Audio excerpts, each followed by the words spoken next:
the way that yoga back then was kind of the wild, wild west. There were little studios here and little studios there. Where there were people who rented a room, and then next week they moved to Oregon. This is what happened to my first Ashtanga teacher. Oh, totally.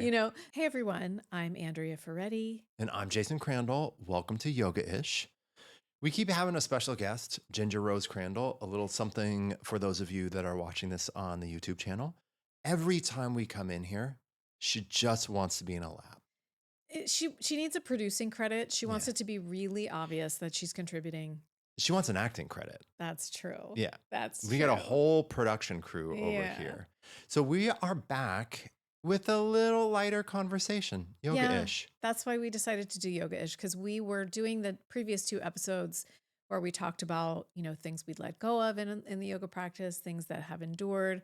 And we just started talking about the 90s, yoga in the 90s. Yeah. So the last 2 episodes, as Andrea just said, we have been reminiscing a little bit about because we've both been practicing now for 30 years. And so we've been talking about things that we've let go of over the years, and then other things that have been just have made a deep imprint. They've lasted the long stay. And in doing so, we've been taking a stroll down memory lane. Yeah.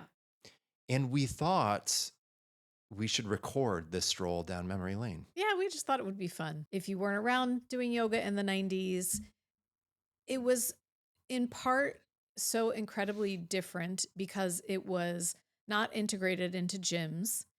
And most studios, anyway, didn't offer a variety of different kinds of classes. There was your Iyengar centers. There was your Ashtanga studios. Shivananda studios. Integral studios. I mean, and there were some exceptions, sure. but generally it was a lot more siloed than it is now. And the other thing that I would say that was very different from now is that 100% yoga was a subculture in the United States. It was not a part of mainstream culture. You really had to seek it out. And I think you kind of had to want to be a part of subculture. Yeah, I think there was something more overtly esoteric about practicing in the 90s. I'm sure even more so people that practiced in the 80s and the 70s in the West. But certainly in the 90s, and both you and I lived in San Francisco, we met each other in the late 90s. Yes. Right? So early 2000s. Yeah, okay, early 2000s. So we were both in the same context. We were both in the Bay Area, and living in the Bay Area, especially in that time, was also very subculture driven. Right. Right. And it was just a different time and a different world. And we have some decent stories. And I think we can kind of articulate our early experiences and why these environments were, I think, so valuable to us, but also weird. Yeah. Right. It's kind of like, it doesn't matter how sincere you are in the moment when you're writing in your diary. You read it a few years later and it's mortifying. Yeah. Right. Yeah. So it's always, looking backwards is always like bittersweet, but also it can be cringy. Sure. Yeah. So we had plenty of like lovely but cringy memories. Yes. Yeah. So you were telling me, and I knew the exact area, but you were telling me that some of your most early kind of potent, powerful memories of practicing in the 90s was going to an Ashtanga studio, right? Well, it's funny. I didn't go to that Ashtanga studio regularly. Okay. But my very, very, very first Ashtanga class was very memorable. And I'll tell you that story. Sure. Okay. Yeah. So I was practicing just general kind of hatha yoga at the time. And I wasn't even that regular about I'm sorry. Will you tell me, because I don't even feel like I know, and you can be really quick about it. When did you first take a yoga class? I took one yoga class at UCLA when I was there my junior year. So that would have been 1993. Okay.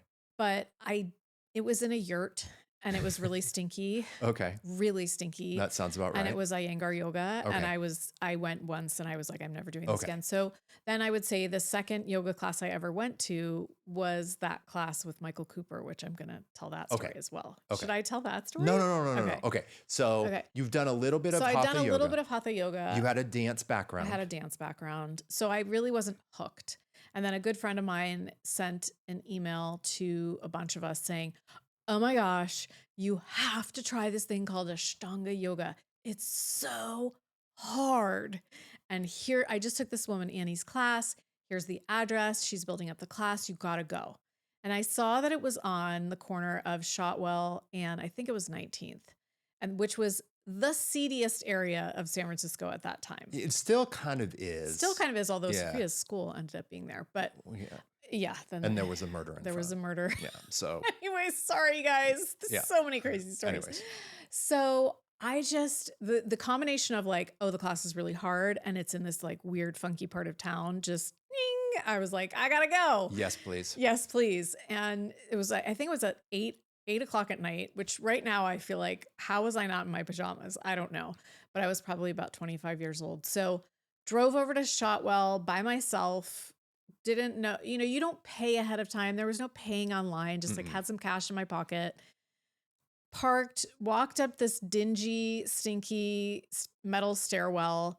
So it was just a rented room. The person, and that became clear when I sat and was waiting in the stairwell, that there was just a yoga teacher who had rented a room. Can I say this was really common? Yes. Like this was a very common, maybe it still happens in some places, but like we've said, yoga was not nearly as ubiquitous. Yeah.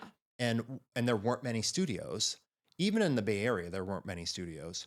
And so this was a very common feature, especially in San Francisco in the Mission and in parts of Oakland, is if you were a yoga teacher, that meant you just literally rented a room.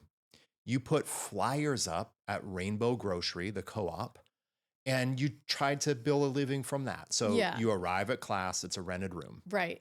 And the people who were about to take the class were all seated in the stairwell. So I just sat and waited. And we could hear like some funny things happening in the room. The door was closed.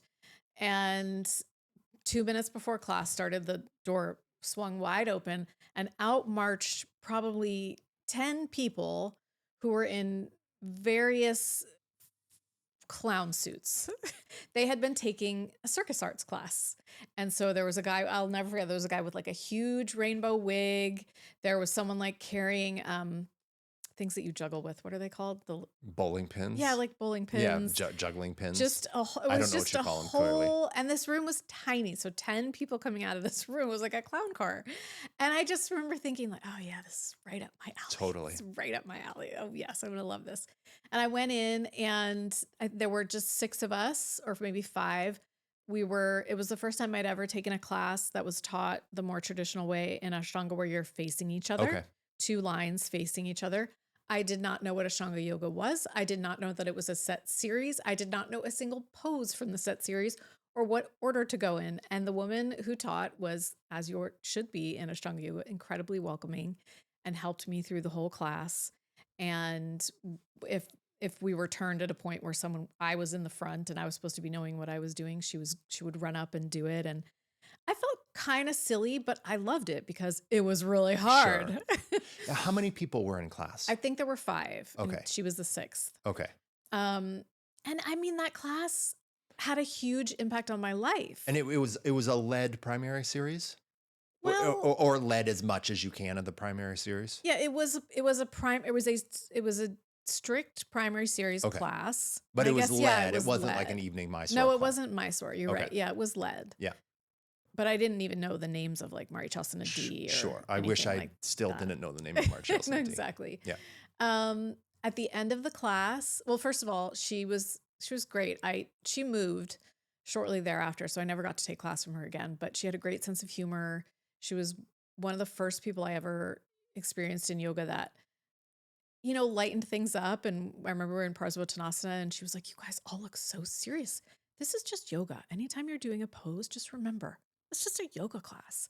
And that was sorely needed by me at that point in my life, someone to lighten things up a bit. And then I remember when I laid back for Shavasana, I'm not a big drug user, never have been. And I remember thinking, this must be what an acid trip feels like. I was so exhausted and it was heated. She had a little furnace. Oh, She had okay. like a little furnace in the room. This is something, if people don't know San Francisco, they don't know how cold it is Yeah. all year round. Yeah. Yeah. 8 o'clock at night. So, yeah. So the heat, the intensity, the confusion, the adrenaline, the excitement. When I laid back for Shavasana, I just had the first real Shavasana, I think, of my life. And I knew I was hooked. And did you go back shortly thereafter? She stopped having that class. Oh, okay. So I can't remember the exact sequence of events after that, but I definitely started doing Ashtanga after that. So maybe I started going to lead Ashtanga classes, and then I eventually found my teacher Alice, who was the studio that you were talking about in the mission that I went to for a while. Real quick, before we continue with the episode, this channel is 100% supported by teachers and students like yourself. So I want to let you know about 3 things that are coming up that you might be interested in. First, my all online spine and core module is about to kick off. It begins August 20th. It's part of my 300-hour advanced teacher training program, and I would love for you to join. The information is below. Second, in early October, I'll be doing a 5-day in-person training in London. The training is called Sequencing 2.0, and it's really about moving beyond just teaching drop-in classes. It's about learning how to sequence and create workshops, series, short formats, online content, and also how to develop curriculum so your drop-in classes are more cohesive and compelling. Finally, for those of you interested in becoming a yoga teacher or learning more about the process, my online 200-hour teacher training program launches in January of 2026, but registration is going to begin in September of this year, and you'll have full access to the content at that point. So everybody, check all the links below. And once again, thanks for listening to this episode. So you started, your first class was 3 years before mine. My first class was in 1996. And I'll be quick with the story because I feel like I've told it in long format and other times. But my first exposure to yoga was I had 1 credit hour left to graduate. I was graduating with a philosophy degree, and I was graduating from San Francisco State University. I had 1 credit hour left. And the only department that offered single credit hours was gym, kinesiology, right? And so my girlfriend at the time was insistent that we do yoga. And I was vehemently opposed. I had spent my life playing hockey, riding skateboards, loving punk rock. Speaking of subculture, I didn't want anything to do with what I perceived as kind of like I associated yoga with hippies. And I just didn't want any hippie subcultureness. That wasn't that wasn't my scene. And of course, girlfriend won. And so we did class. And I remember walking in, and my first teacher teaching that class, it was a full semester. It was a teacher named Bobby Norris. And Bobby Norris was the president of the Black Yoga Teachers Association. She was probably 60 at the time. She was a Black woman who wore all white. She was an integral teacher. Oh, nice. And she was amazing.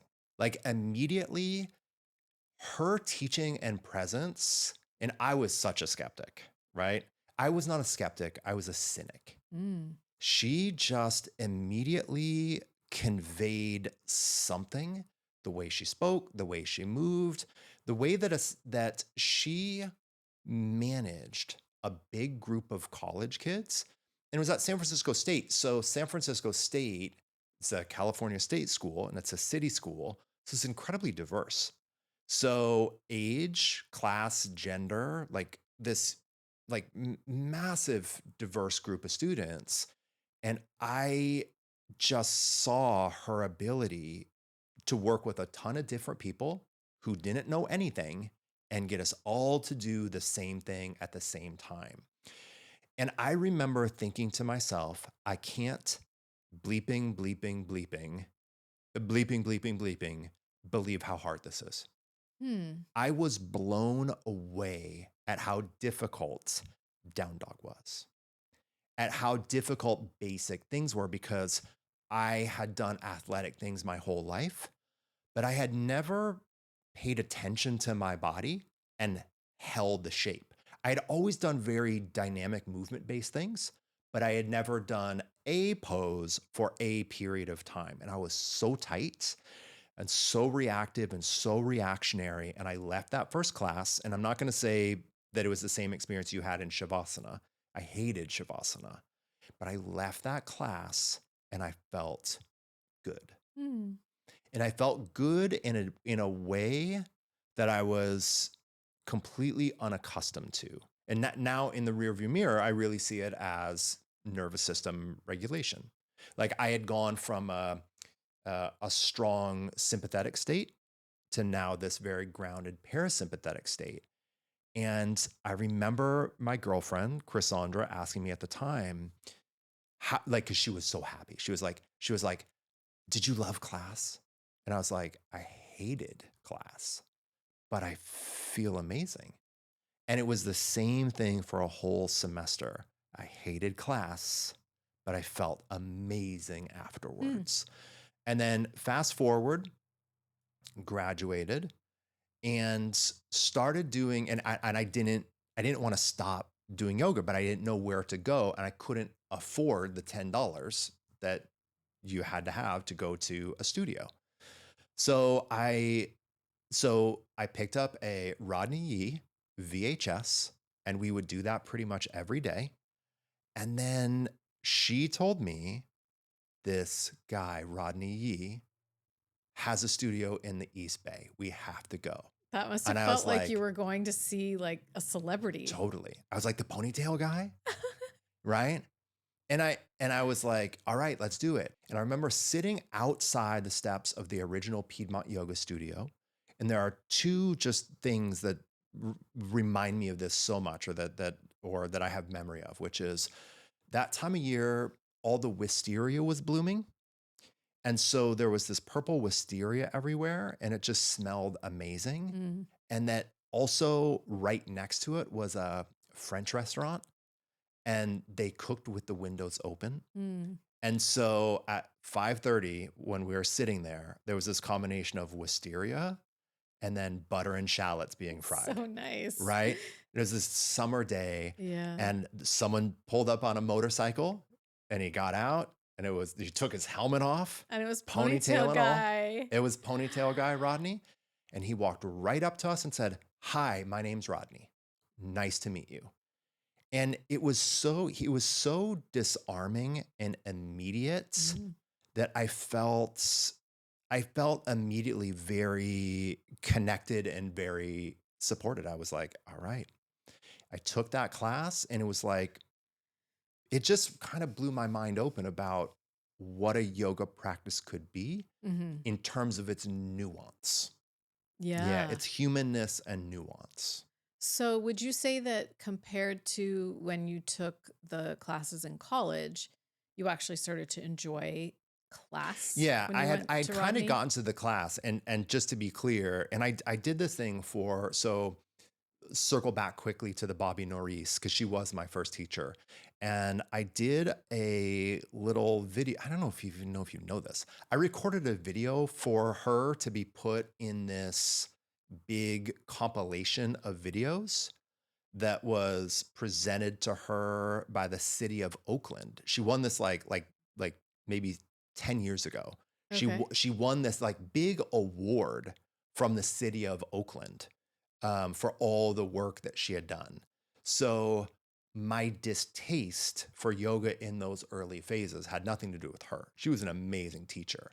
It was that I was coming up against a physicality that I had no experience with. I didn't know how to sit with anything Mm. that was uncomfortable, Hmm. right? I had never really had to do that. You don't do that.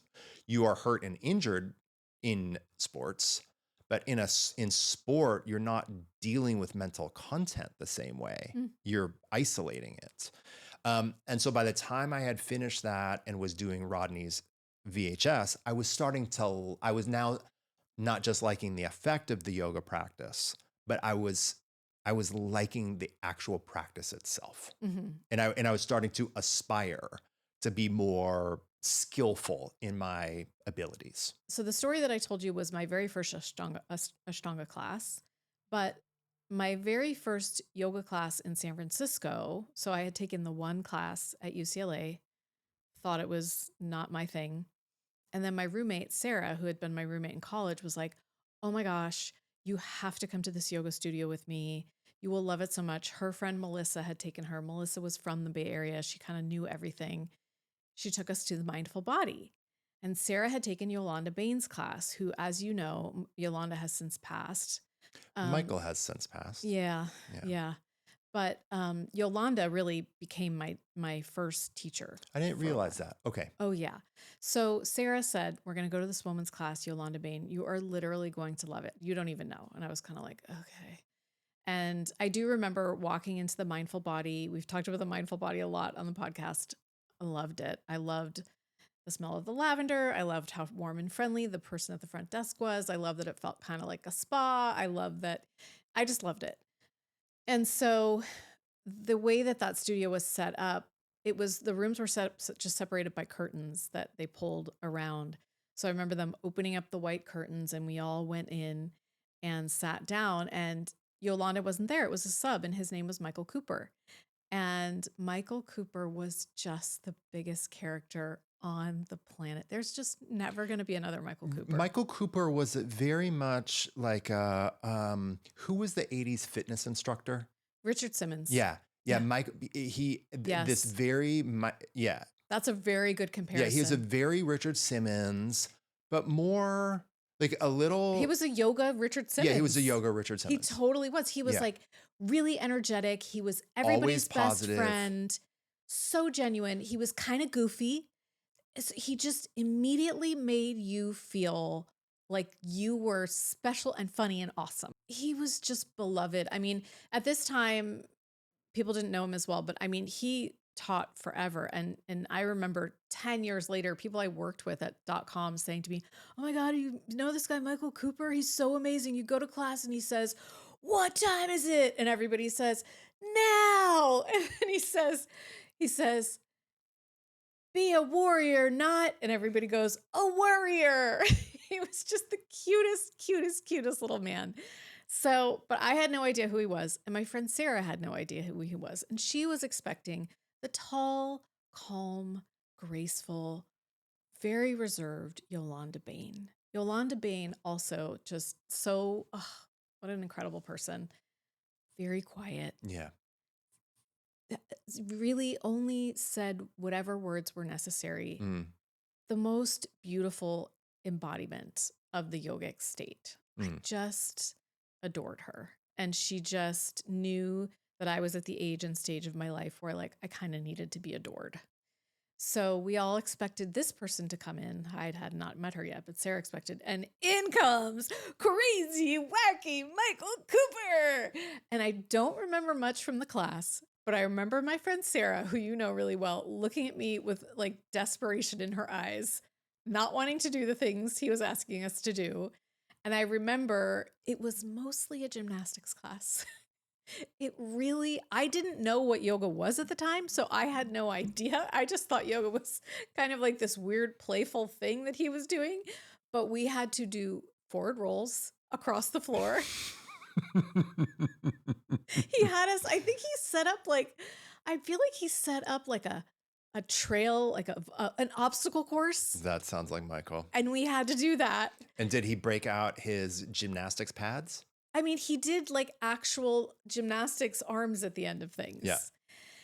And we left, and Sarah was like, I have no idea what that was, but that was not what I thought. I'm so sorry. And I was like, that's okay. I want to go back.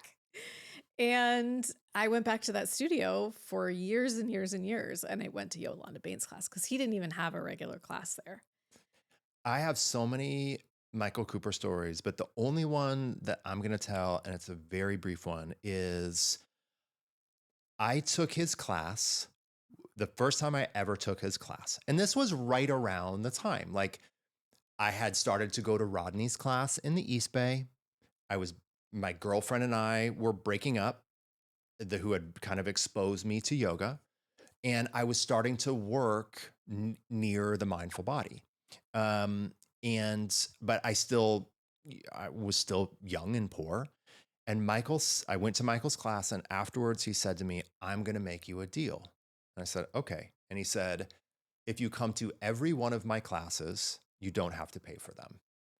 But if you come in frequently, you do." And I said, "Really?" And he said, "Yes." And I said, "Deal." And I came to every class he taught for years. There's something that I want to share with the community, which is what some of the hallmarks of the studios were back then. Do you remember the color of the yoga mats? Blue. Or the purple Everyone was ones. blue Yeah. or green. Okay. So in the 90s, there was like, I swear, one yoga mat manufacturer, I think there was. right? Yeah. And they were German. And they were these like yoga mats that were paper thin. They were green and they were blue. That's all that they were. They never got washed. And for some reason, no one ever bought their own, right? It was not a Did community your or teacher roll situation. it off and cut it? Yeah. Yeah. So they came on these like giant rolls, Mhm. right? The other thing that reminds me that I think about in that era was the heaviness of the prop, the heaviness of the blocks. There was no foam block. Totally. They were really dangerous. There was no foam block. There's no foam block. There was no bamboo block. No. There were no multiple colored blocks. There was one kind of block. It was dark, heavy walnuts. Okay. And for me, because I spent a lot of time at Piedmont Yoga Studio, there were many other props that were self-assembled essentially from wood, right? Like people would make all sorts of wooden yoga props, right? The whale would be there, the horse would be there, like all these heavy wooden blocks or these heavy wooden items, and we have to move them around. One of the things that stood out to me about Piedmont Yoga Studio was there was no, and I think this was probably common at other studios, there was no front desk and there was no computerized check-in system, right? Yep. So you did one of two things. You gave your teacher cash at the end, or at Piedmont and a bunch of the other studios, they had little plastic boxes, and you just literally had a note card with your name on it. You checked it off? What day you bought a series, Wow.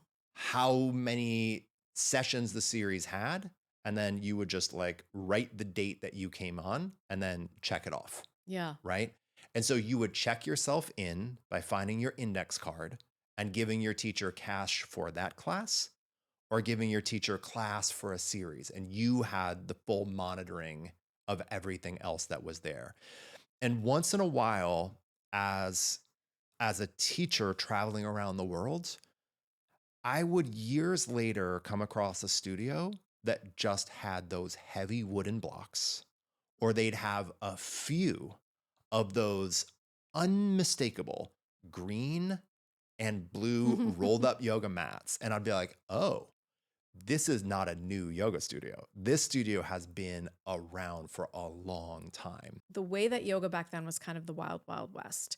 There were little studios here and little studios there, where there were people who rented a room and then next week they moved to Oregon. This is what happened to my first Ashtanga teacher. Oh, totally. You know, there were studios that opened and tried to make it and didn't make it. Yogashala was one in Noe Valley that I loved and suddenly closed.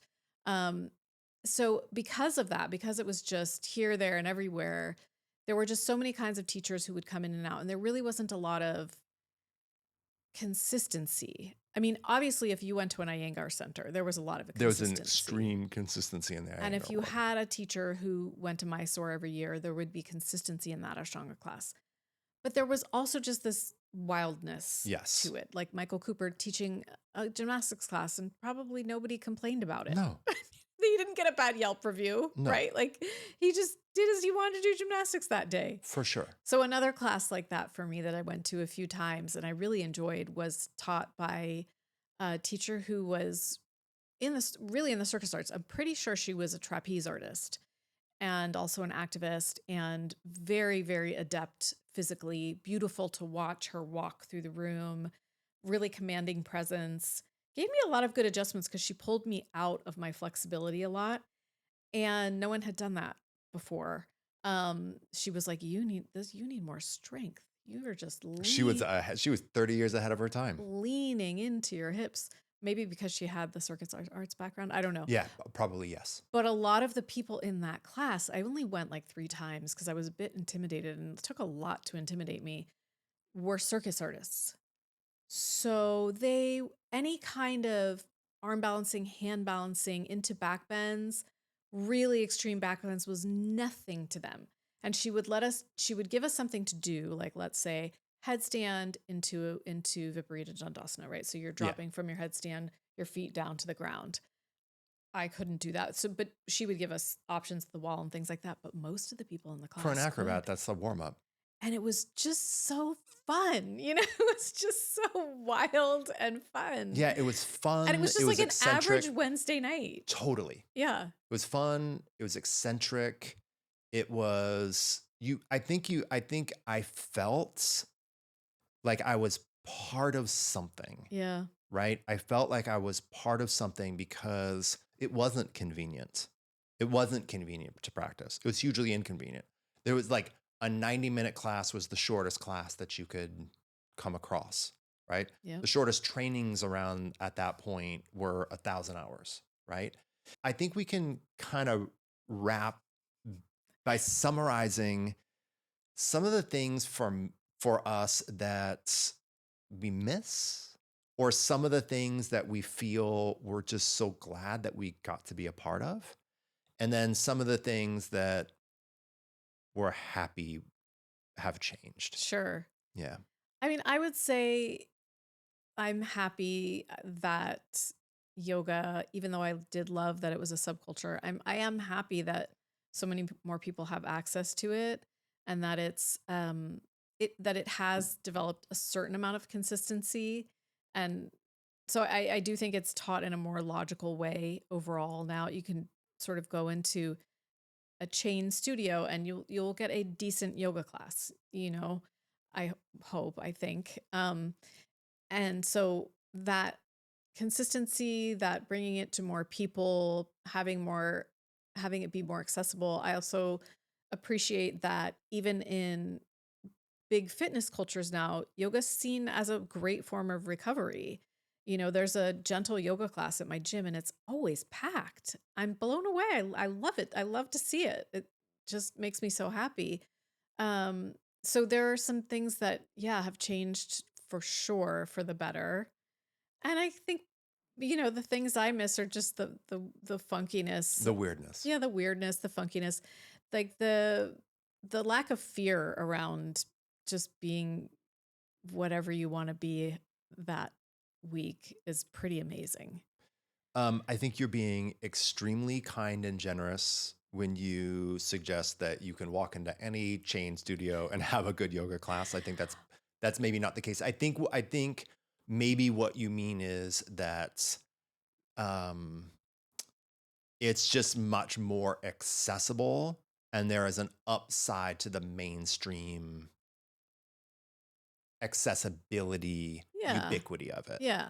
Yeah. I mean, that was a broad statement that I made that I have zero experience to back up. I've only been to a few yoga studios in my entire life.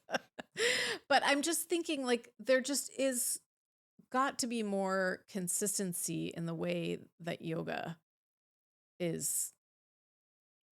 I'm gonna say because I am closer to the experience of this, there is not. Okay. I'm gonna say it's infinitely less consistent. Okay. Infinitely less consistent. Totally fair. Okay, but let's stick for a moment on the many people have access to classes that they would never have had an access to 30 years ago, Yeah. including, I'm just going to say it, online. I know. And when you think right? about that, go on So, YouTube for free. Yoga with right? Adrian. Like, Yeah.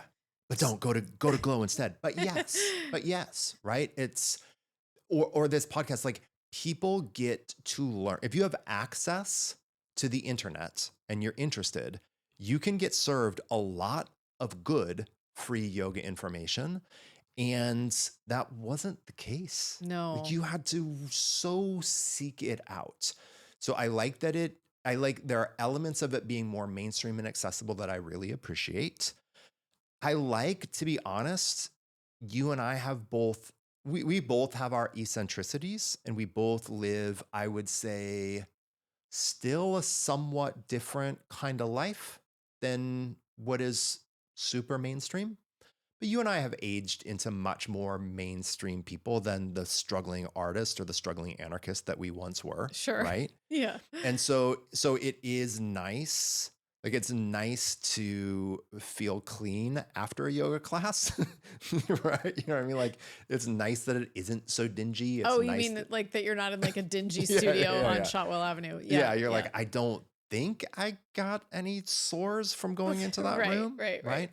So I do like that. I like that there are more people that have been exposed to it and that come to yoga for more reasons. It has really diversified why people come to this practice.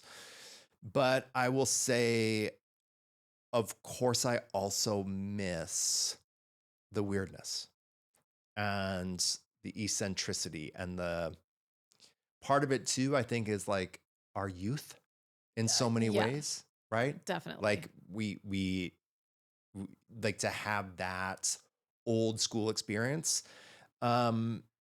And yeah, we did 2 longer conversations about the enduring things that we've learned and maintained over 30 years of practice, and then the things that we're gladly we let go of over 30 years of our practice, so people can listen to those podcasts if they want. Less of a stroll down memory lane. Yes. Yeah. And we mentioned in the other podcast, this guy on Instagram who does funny stories about the 90s. His name is Kevin James Thornton. Okay. Yeah. And he does this whole like in the 90s. So if you want more in the 90s content, go follow him. And if you want to tell us about your in the 90s yoga experiences, please do. How should we have people? Should we just have them email? No, put it in the comments. Okay. So in any of the comments. So if you watch on Spotify, put them in the comments. Okay. If you watch on YouTube, put them in the comments. Yeah. Or you can always send us an Instagram message. Yeah, I'll check mine. Jason doesn't really check his. Sadly. It's okay. All right, everyone. Thank you so much for listening. That was a fun conversation, Jason. Thanks so much. Thank you. Okay.